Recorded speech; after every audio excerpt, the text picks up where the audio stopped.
नमस्कार मेरे प्यारे साथियों। With Vikas Beniwal YouTube channel में आपका हार्दिक स्वागत है व अभिनंदन है भाई। कल अपने पूर्व प्रधानमंत्री डॉक्टर मनमोहन सिंह जी का निधन हो गया था, तो आज उनकी स्मृति में ये क्लास रहने वाली है। उनसे अपने कुछ चीज़ें जानेंगे भाई, जिन्होंने उनके जीवन शैली से अपने कुछ चीज़ों को, और जो भविष्य में आने वाले एग्ज़ाम में उनके बेस पे जो क्वेश्चन आते हैं उनके बारे में भी अपने जानने वाले भी। ये अपने बहुत ही शिक्षित प्रधानमंत्री रहे हैं भाई। अभी तक के जितने भी प्रधानमंत्री हैं उनमें सबसे शिक्षित प्रधानमंत्री अपने डॉक्टर मनमोहन सिंह जी रहे हैं। ये अपने अर्थशास्त्री भी रहे हैं, ठीक है जी। ये अपने अर्थशास्त्री भी रहे हैं और इनका कल 9:15 निधन हो गया था मेरे हिसाब से। हाँ, 9:15 इनका निधन हो गया था भाई। इनका 92 साल की उम्र में ये इनका स्वर्गवास हुआ है भाई। तो अपने इनके बारे में जानेंगे। उनका जन्म कहाँ हुआ है और भाई अपने दिल्ली के एम्स हॉस्पिटल में इनकी मृत्यु हुई है भाई। ठीक है, चलो जी जानते हैं। देखिए जी, अपने भारत के पूर्व प्रधानमंत्री, इन्होंने 10 साल प्रधानमंत्री के पद को संभाला था भाई। और ये अर्थशास्त्री भी थे। क्या जी? अर्थशास्त्री भी थे। ठीक है जी। इनका जन्म हुआ था भाई 1932 में हुआ था, 26 सितंबर 1932। देखिए भी, अपने आगे आने वाले एग्जाम जैसे रिट वगैरह अपने लेवल 1-2 का और आने वाले, और एसबी बैंक से रिलेटेड भी, क्योंकि भाई ये अर्थशास्त्री थे। ठीक है, अपनी अर्थव्यवस्था को संभाला था। एक दौर तो ऐसा आ गया था कि भारत की अर्थव्यवस्था डूबने वाली थी भाई। अपने प्रधानमंत्री थे तब उस टाइम पीवी नरसिम्हा राव जी। 1991 की बात थी भाई। उस टाइम उन्होंने ही संभाला था अपने देश को, और अर्थ उस संकट से अपने को इन्होंने बाहर निकाला था भी। ठीक है जी। चलो, तो इनके बारे में वैसे भी बनता है, तो बैंकिंग सेक्टर में भी इनका रोल है, तो बैंक के अंदर तो डेफिनेटली इनका क्वेश्चन बनने वाला है कोई ना कोई तो। और रेट वगैरह में अपने आगे भावी 2-1 महीनों के अंदर, 2 महीनों के बाद जो एग्जाम होने वाले हैं उन पे जो भी क्वेश्चन है उन पे भाई अपने क्वेश्चन इन पे बन सकता है। ठीक है, चलो भी अब अपने इनको पढ़ेंगे और उनके बारे में जानेंगे भाई। ठीक है, चलो। 26 सितंबर 1932 को इनका जन्म हुआ था जी। ये गांव है, पंजाब के अंदर है भाई। ये पंजाब अपने भारत का विभाजन होने से पहले का ये भारतीय गांव था भाई। विभाजन के बाद ये पाकिस्तान के अंदर चला गया था भाई। पाकिस्तान के अंदर ये काउंट होने लगा था भाई। ठीक है जी। वहां से इनकी फैमिली, गुरुमुख जी इनके पिताजी थे वो, और इनकी माताजी अमृत कौर भी भारत के अंदर आई। देखिए अपना कितना सौभाग्य है कि ये भारत में आए, पाकिस्तान के अंदर नहीं रहे और ये भारत में आए भी। ठीक है जी। उनकी पत्नी का नाम गुरशरण कौर है जी। ठीक है। इनकी शिक्षा देखिए, इन्होंने ग्रेजुएशन की है, पीजी की है। ठीक है जी। और इन्होंने भी पंजाब विश्वविद्यालय में इन्होंने ग्रेजुएशन और पीजी करी थी भाई। इन्होंने बीकॉम करी हुई है। ठीक है जी। पीएचडी करी भी इन्होंने कैम्ब्रिज यूनिवर्सिटी में, इन्होंने अपने क्या करी थी जी, पीएचडी करी थी भाई। डीफिल भी करी थी भाई, ऑक्सफोर्ड यूनिवर्सिटी से इन्होंने डीफिल करी थी भाई। ठीक है जी। अर्थशास्त्री भी हैं, अपने पूर्व प्रधानमंत्री जी भी रहे हैं। ये चौथे प्रधानमंत्री हैं जो भाई लगातार 10 साल राज किया है भारत में, प्रधानमंत्री के पद पे रहे 10 साल। ये अपने चौथे प्रधानमंत्री है जी। ठीक है, चलो भाई अब इनके बारे में और कुछ जानते। इनका भाई 1932 से लेकर 2000 तक 92 साल इनकी उम्र रही है। 92 साल, 92 ईयर्स ओल्ड ये रहे थे भी। ठीक है जी। चलो,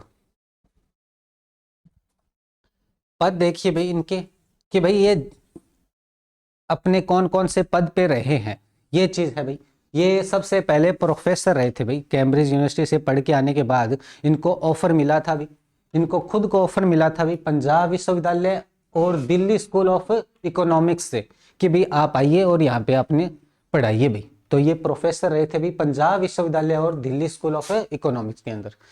1971 में वाणिज्य एवं उद्योग मंत्रालय में आर्थिक सलाहकार रहे थे भाई। 1971 के अंदर अपनी जो कांग्रेस की सरकार थी उनमें वाणिज्य एवं उद्योग मंत्रालय के आर्थिक सलाहकार थे भाई ये 1972 के अंदर वित्त मंत्रालय में ये मुख्य आर्थिक सलाहकार थे, क्योंकि भाई ये अर्थशास्त्र से रिलेटेड थे भाई, उनके पास ये बीकॉम अपने करी हुई थी भाई, तो उनको काफ़ी नॉलेज था। तो इन्होंने भी 1972 में वित्त मंत्रालय के मुख्य आर्थिक सलाहकार के रूप में भी इन्होंने काम किया था। ये योजना आयोग के उपाध्यक्ष थे। योजना आयोग था भी, एक योजना आयोग बनाया गया था। इसके अंदर क्या था कि भारत की, ये राजीव गांधी प्रधानमंत्री थे उस टाइम की योजना थी भाई, योजना आयोग, ठीक है। अपने क्या था इस टाइम, अपने राजीव गांधी जी प्रधानमंत्री थे। कौन जी? राजीव गांधी, ठीक है जी। तो योजना आयोग लेके आए। इन्होंने क्या करा भी, मनमोहन सिंह जी का एक ही मोटिव था कि गांव को विकसित करेंगे तभी अपना देश की अर्थव्यवस्था और देश विकसित रहेगा भी। और राजीव गांधी जी की अलग सोच थी। उन्होंने कहा कि भाई गांव को क्यों, शहरीकरण को, शहर को अपने डेवलप किया जाए, अस्पतालों को बिल्ड ऐसे अपने को विकसित किया जाए। तो भाई इनमें अनबन हो गई थी। क्या हो गई थी? इनके अनबन हो गई थी। उन्होंने इस कमेटी के अंदर इनको डांट भी लगाई थी मनमोहन सिंह जी को, ठीक है जी। तब उन्होंने बाहर कॉन्फ्रेंस में आकर कहा था, इस समय राजीव गांधी जी ने योजना आयोग के सभी सदस्यों को इन्होंने जोक कर बोला था भी। क्या बोला था? कॉन्फ्रेंस में बोला गया कि भाई क्या हुआ, योजना आयोग में क्या निर्णय निकला। तब भी राजीव गांधी जी बाहर आए और कॉन्फ्रेंस में बोला कि भाई वो आयोग थोड़ी है, वो तो भाई जोकरों का समूह है। क्या है? जोकरों का समूह है भाई, ठीक है जी। तो इनको अपमानित करा गया था भी। देखो फिर भी ये उस टाइम इनके एक साथ थे, वो बीजेपी के थे, उनका नाम तो मेरे को थोड़ा याद नहीं आ रहा। उन्होंने भी, तब ये उपाध्यक्ष थे, इस पद से वो इस्तीफा देने के लिए तैयार हो गए थे भी मनमोहन सिंह जी, पर वो आयोग में कमेटी में सदस्य थे, बीजेपी के थे वो। तो उन्होंने भी कहा कि ऐसे मत करो, देश की स्थिति बिगड़ जाएगी, है? तो वही संभालने वाले थे भाई। तो भाई ऐसे आप एक गुस्से के कारण अपने देश को झोंक देंगे भैया, अपने अर्थव्यवस्था की इस आग के अंदर, जो संकट की परिस्थिति है उसके अंदर। तो उन्होंने फिर ये घूंट अपने अंदर पी लिया था भी, और ये उपाध्यक्ष पद पर ही रहे और देश की स्थिति को सुधारने में कार्यरत रहे भाई। क्या हुआ भी, ये रिजर्व बैंक आरबीआई अपना बैंकों का बैंक, ठीक है जी, पैसे छापने वाला, इनके गवर्नर भी रहे, ठीक है जी। 1982 से 1985 के अंदर ये गवर्नर भी रहे थे भाई, ठीक है।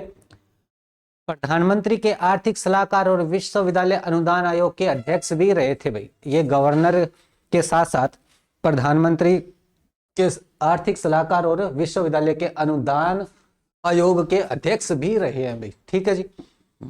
तो इनमें कुछ ऐसी चीजें आ सकती है। 1991 से 1996 वित्त मंत्री रहे थे भाई। कौन सी? प्रधानमंत्री कौन थे अपने? पीवी नरसिम्हा राव थे, ठीक है। ये वित्त मंत्रालय था इनको, ठीक है जी, वित्त मंत्रालय मिला हुआ था तब उस टाइम। तब भी अपना भारत के अंदर आर्थिक संकट बहुत ज्यादा था, बहुत भूखमारी थी, सब कुछ बहुत, उस समय बहुत संकट अपने आया हुआ था भी, आर्थिक संकट आया हुआ था। तब भाई इस पे, तब अपने मनमोहन सिंह जी ने एक नीति लेके आए थे, उदारीकरण नीति और वैश्वीकरण नीति, जिससे भाई वो क्या करा कि देश का, जो सरकार का कई चीजों पे अपना निजीकरण होता है, प्रतिबंध लगते हैं, उनको कम कर दिया था, उनका टैक्स वगैरह कम कर दिया था। तो उस हिसाब से उन्होंने एक नीति लेके आए थे, उदारीकरण और वैश्वीकरण नीति, जिससे भाई देश की आर्थिक संकट को सुधारा था भाई, ठीक है जी। तो इनको भाई अपने अर्थशास्त्री और उदारीकरण नीति देने वाले अपने पहले देश के अर्थशास्त्री ये थे भाई, ठीक है जी। इनको उदारीकरण नीति और वैश्वीकरण नीति के बारे में भी इनके नाम से भी जाना जाता है, ठीक है जी। चलो, इस टाइम में उन्होंने, नरसिम्हा राव जी देखिए, कांग्रेस तो चलो जो भी है भी बढ़िया है, कोई दिक्कत नहीं है अपने अपने। तब हम उनके उस टाइम के प्रधानमंत्री जी देखिए क्या बोल रहे हैं भी, कि भाई सफल हुए तो श्रेय हम दोनों लेंगे। प्रधानमंत्री जी कह रहे हैं भाई अगर अपने सफल हो गए, देश संकट से बाहर निकला, तो अपने श्रेय दोनों लेंगे, आप अकेले नहीं लेंगे। और अगर देश इस चीज में आप नाकाम हो गए, देश संकट से बाहर नहीं निकल पाया, तो ये सारा का सारा आपके ऊपर थोप दिया जाएगा भाई, आप इसके जिम्मेवारी ले लेंगे, आप इसके जिम्मेदार होंगे भाई, मेरा उसमें कोई लेगा देगा नहीं होगा भाई, ठीक है जी। चलो भाई अब आगे बात करते हैं। 1998 से 2004 तक बीजेपी की सरकार थी, तो उनमें ये राज्यसभा में विपक्ष के नेता थे। आज के टाइम में भी राज्य के विपक्ष के नेता मल्लिकार्जुन खड़गे भी हैं, ठीक है जी। और ठीक है, तो भाई इसी तरह ये राज्यसभा में विपक्ष के नेता थे भी, ठीक है जी। 2004 से 2014 तक ये अपने भारत के प्रधानमंत्री भी रहे। इनको एक अपने साइलेंट प्रधानमंत्री भी बोला जाता है। क्या बोला जाता है भाई? साइलेंट प्रधानमंत्री भी बोला जाता है, क्योंकि ये ज्यादा बोलते नहीं थे भाई, चुप ही रहते थे भाई, ठीक है जी। चलो, इन पे एक मूवी भी बनी हुई है साइलेंट प्रधानमंत्री के नाम से, ठीक है जी, साइलेंट पीएम।